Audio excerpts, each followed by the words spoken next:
Hi hello ನಮಸ್ಕಾರ ಎಲ್ಲರಿಗೂ medical tax ಇನ್ Kannada YouTube ಚಾನಲ್ಗೆ ಸ್ವಾಗತ. ನಾನಿವತ್ತು ಪ್ರತಿಯೊಬ್ಬರ ಮನೆಯಲ್ಲಿ ಇರಲೇಬೇಕಾದಂಥ ಪ್ರಥಮ ಚಿಕಿತ್ಸಾ ಪೆಟ್ಟಿಗೆಯಲ್ಲಿ ಯಾವ ಯಾವ ಔಷಧಿಗಳಿರಬೇಕು, ಯಾವ ವಸ್ತುಗಳು ಇರಬೇಕು ಅಂತ ಹೇಳ್ತೀನಿ. ಮೊದಲನೇದು ಬ್ಯಾಂಡೇಜ್. ಈ ಬ್ಯಾಂಡೇಜು ನಿಮ್ಮ ಮನೇಲಿ ಏನಾದರೂ ಕೆಲಸ ಮಾಡ್ತಿರ್ಬೇಕಾದ್ರೆ ಏನಾದರೂ ಚಿಕ್ಕ ಗಾಯಗಳಿಗೇನಾದರೆ ಈ ಬ್ಯಾಂಡೇಜು ಯೂಸ್ ಆಗುತ್ತೆ. ಇದಕ್ಕೆ ರೋಲರ್ ಬ್ಯಾಂಡೇಜ್ ಅಂತ ಕರಿತೀವಿ. ಇದೇನು ಮಾಡಬೇಕು, ಏನಾದರೂ ಗಾಯ ಆಗಿದ್ದರೆ ಇದನ್ನು ಸ್ವಲ್ಪ ನಿಮ್ಗೆ ಎಷ್ಟು ಬೇಕೋ ಅಷ್ಟು ಕಟ್ ಮಾಡಿ ಅದರಲ್ಲಿ ಕಾಟನ್ ಇಟ್ಟು ಆ ಗಾಯದ ಮೇಲೆ ಇಟ್ಟು ಕಟ್ಟೋಕ್ಕೆ ಯೂಸ್ ಆಗುತ್ತೆ. ನೆಕ್ಸ್ಟ್ ಕಾಟನ್ ಯಾವಾಗಲೂ ಮೆಡಿಕಲಲ್ಲಿ ಸಿಗುವಂತಹ ಸ್ಟೆರೈಲ್ ಕಾಟನ್ನೇ ಯೂಸ್ ಮಾಡಬೇಕು. ಮನೆಯಲ್ಲಿರೋ ಕಾಟನ್ ಯೂಸ್ ಮಾಡಬಾರ್ದು. ಮತ್ತು ಗಾಯದ ಮೇಲೆ ಡೈರೆಕ್ಟಾಗಿ ಕಾಟನ್ ಇಟ್ಟು ಬಟ್ಟೆ ಎಲ್ಲ ಕಟ್ಟಬಾರ್ದು. ಅದು ರೋಲರ್ ಬ್ಯಾಂಡೇಜ್ ಅಂತ ಹೇಳಿದ್ನಲ್ಲ, ಅದರ ಒಳಗಡೆ ಸ್ವಲ್ಪ ಕಾಟನ್ ಇಟ್ಟು ಮಡಿಚಿ ಫೋಲ್ಡ್ ಮಾಡಿ ಗಾಜ್ ಥರ ರೆಡಿ ಮಾಡಿಕೊಂಡು ಗಾಯದ ಮೇಲೆ ಇಡಬೇಕು.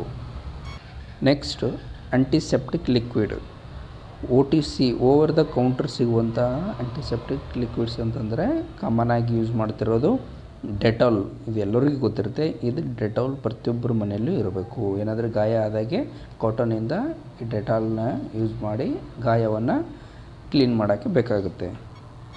ನೆಕ್ಸ್ಟು ಒಂದು ಆಂಟಿಸೆಪ್ಟಿಕ್ ಕ್ರೀಮ್ ಸಹಿತ ಯಾವಾಗಲೂ ಮನೆಯಲ್ಲಿ ಇರಬೇಕು.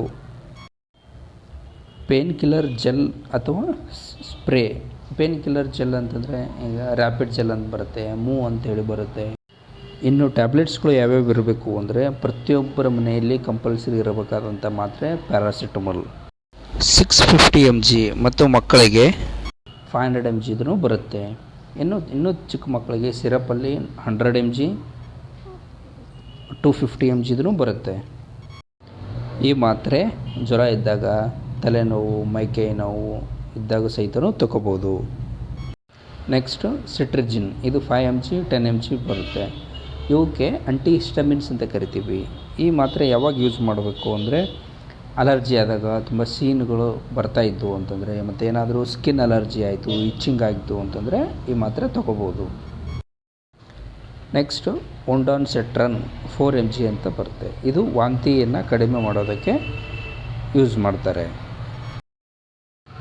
ನೆಕ್ಸ್ಟು ಪ್ಯಾಂಟಪ್ರೊಜಾಲ್ 40 mg ಅಥವಾ ಒಮೆಪ್ರೊಜಾಲ್ 20 mg. ಇವಕ್ಕೆ ನಾವು ಆ್ಯಂಟಾಸಿಡ್ಸ್ ಅಂತ ಕರಿತೀವಿ. ಅಂದರೆ ಇವು ನಾರ್ಮಲಾಗಿ ನಾವು ಹಳ್ಳಿ ಭಾಷೆಯಲ್ಲಿ ಹೇಳ್ತೀವಲ್ಲ ಪಿತ್ತಿನ ಗೋಲಿ ಅಂತ ಕರೀತಾರಲ್ಲ, ಇವೇ. ಎದೆ ಉರಿ ಇದ್ದರೆ, ಹೊಟ್ಟೆ ಉಬ್ಬರ ಇದ್ದರೆ, ಗ್ಯಾಸ್ಟ್ರಿಕ್ ಇದ್ದರೆ ಈ ಮಾತ್ರೆಗಳು ಊಟಕ್ಕಿಂತ ಮುಂಚೆ ಬೆಳಗ್ಗೆ 1 ಟೈಮ್ ತೊಗೋಬೋದು. Next tablet loperamide 2 mg. ಇದಕ್ಕೆ ಎಲ್ಡೋಪರ್ ಅಂತ ಸಿಗುತ್ತೆ, NDL ಅಂತ ಸಿಗುತ್ತೆ. ಇದು ಭೇದಿಯಾದಾಗ ಈ ಮಾತ್ರೆ ಲೂಸ್ ಮೋಷನ್ ಕಂಟ್ರೋಲ್ ಮಾಡೋದಕ್ಕೆ ಯೂಸ್ ಮಾಡ್ತಾರೆ. ತುಂಬ ಜನ ನಾವು ನೋಡ್ತೀವಿ ಹಳ್ಳಿಗಳಲ್ಲಿ ಏನು ಮಾಡ್ತಾರೆ ಅಂತಂದರೆ 4 ಸರ್ತಿ 5 ಸರ್ತಿ 8 10 ಸರ್ತಿ ಆದರೂ ಲೂಸ್ ಮೋಷನ್ ಆಗಿರುತ್ತೆ. ಆದರೂ ಕೂಡ ಯಾವುದೇ ಮಾತ್ರೆ ತೊಗೊಳ್ಳಲ್ಲ, ಡಾಕ್ಟ್ರ್ ಹತ್ರ ಹೋಗಲ್ಲ. ಕಡಿಮೆ ಆಗುತ್ತೆ ಅಂಥೇಳಿ ಸುಮ್ಮನೆ ಇರ್ತಾರೆ. ಹಾಗೆ ಯಾವತ್ತೂ ವಾಂತಿ ಮತ್ತು ಭೇದಿನ ಯಾವತ್ತೂ ನಿರ್ಲಕ್ಷ್ಯ ಮಾಡಬಾರ್ದು. ಅದರಿಂದ ಏನಾಗುತ್ತೆ, ಡಿಹೈಡ್ರೇಷನ್ ಆಗಿ ದೇಹದಲ್ಲಿರುವಂತಹ ಎಲ್ಲ ನೀರಿನಂಶ ಹೊರಗಡೆ ಹೋಗಿ ನಿರ್ಜಲೀಕರಣ ಆಗಿ ಕಿಡ್ನಿ ಮೇಲೆ ಪ್ರೆಷರ್ ಬೀಳುತ್ತೆ, ಕಿಡ್ನಿ ಫೇಲ್ಯೂರ್ ಆಗುತ್ತೆ, BP ಲೋ ಆಗುತ್ತೆ. ನಿಮಗೇನಾದರೂ 4-5 ಬಾರಿಗಿಂತ ಹೆಚ್ಚಿಗೆ ಏನಾದರೂ ಲೂಸ್ ಮೋಷನ್ ಆದರೆ ವೈದ್ಯರನ್ನು ಭೇಟಿ ಮಾಡಬೇಕು. ಹತ್ತಿರದಲ್ಲಿ ನಿಮಗೆ ಡಾಕ್ಟ್ರುಗಳು ಸಿಗಲಿಲ್ಲ ಅಂದರೆ, ಯಾವುದೇ ಆಸ್ಪತ್ರೆ ಇಲ್ಲ ಅಂತಂದರೆ ಈ ಮಾತ್ರೆ ತೊಗೋಬೇಕು. ಮತ್ತು ಜಾಸ್ತಿ ನೀರು ಕುಡಿಬೇಕು. Next ORS sachet. ಇದರಲ್ಲಿ ಪೌಡರ್ ಇರುತ್ತೆ.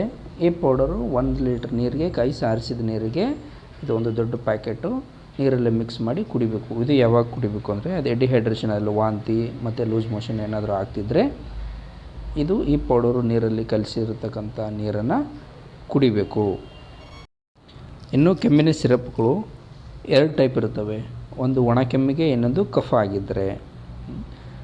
ಇನ್ನು ಕಫ ಆಗಿದ್ದಕ್ಕೆ ಅಂಥ ಸಿರಪ್ಪಲ್ಲಿ ಕಂಟೆಂಟ್ಗಳು ಲಿಯೋಸಾಲ್ಬುಟಮಲ್ ಅಂತ ಇರುತ್ತೆ, ಆಂಬ್ರೋಕ್ಸಿಲ್ ಅಂತ ಏನಾದರೂ ಇದ್ದರೆ ಅದು ಕಫ ಆಗಿರುವಂಥ ಕೆಮ್ಮಿಗೆ ಬರುತ್ತೆ. ಇನ್ನು ಒಣ ಕೆಮ್ಮಿಗೆ ಡೆಕ್ಸ್ಟ್ರಾಮೆಥಾರ್ಫೋನು, ಮೆಫ್ತಾಲ್ ಸ್ಪ್ಯಾಸ್ ಈ ಮಾತ್ರೆ ಹೊಟ್ಟೆ ನೋವಿಗೆ ಬರುತ್ತೆ. ಹಾಗೆ ಮನೆಯಲ್ಲಿರುವ ಎಲ್ಲ ಔಷಧಿಗಳ ಎಕ್ಸ್ಪೈರಿ ಡೇಟ್ಗಳನ್ನು ಚೆಕ್ ಮಾಡ್ತಾ ಇರಬೇಕು ಅವಾಗವಾಗ. ಎಕ್ಸ್ಪೈರಿ ಡೇಟ್ ಆಗಿದ್ದರೆ ಅದನ್ನು ಚೇಂಜ್ ಮಾಡಿ ಹೊಸದು ತಂದು ಇಡಬೇಕು. ಮತ್ತು ಹಾಗೆ ಇನ್ನೊಂದು ಇದೆಲ್ಲ ಹೇಳಿರ್ತಕ್ಕಂಥ ಎಲ್ಲ ಔಷಧಿಗಳು ಎಮರ್ಜೆನ್ಸಿ ಟೈಮಲ್ಲಿ ಮಾತ್ರ. ಈಗೆಲ್ಲೋ ಹಳ್ಳಿಗಳಲ್ಲಿ ಇರ್ತೀರಿ, ತುಂಬ ಆಸ್ಪತ್ರೆ ತುಂಬ ದೂರ ಇರುತ್ತೆ, ನೈಟ್ ಆಗಿರುತ್ತೆ, ಜ್ವರ ಬಂದಿರುತ್ತೆ, ಲೂಸ್ ಮೋಷನ್ ಆಗ್ತಿರುತ್ತೆ, ಅಂಥ ಟೈಮಲ್ಲಿ ಯೂಸ್ ಆಗುತ್ತೆ ಅಂತ. ಹತ್ತಿರ ಡಾಕ್ಟ್ರ್ ಇದ್ದರೆ, ಆಸ್ಪತ್ರೆಗಳಿದ್ದರೆ ಖಂಡಿತ ವೈದ್ಯರನ್ನು ಸಂಪರ್ಕ ಮಾಡಿ ಈ ಔಷಧಿಗಳನ್ನು ತಗೋದು ತುಂಬ ಒಳ್ಳೆಯದು. Thank you.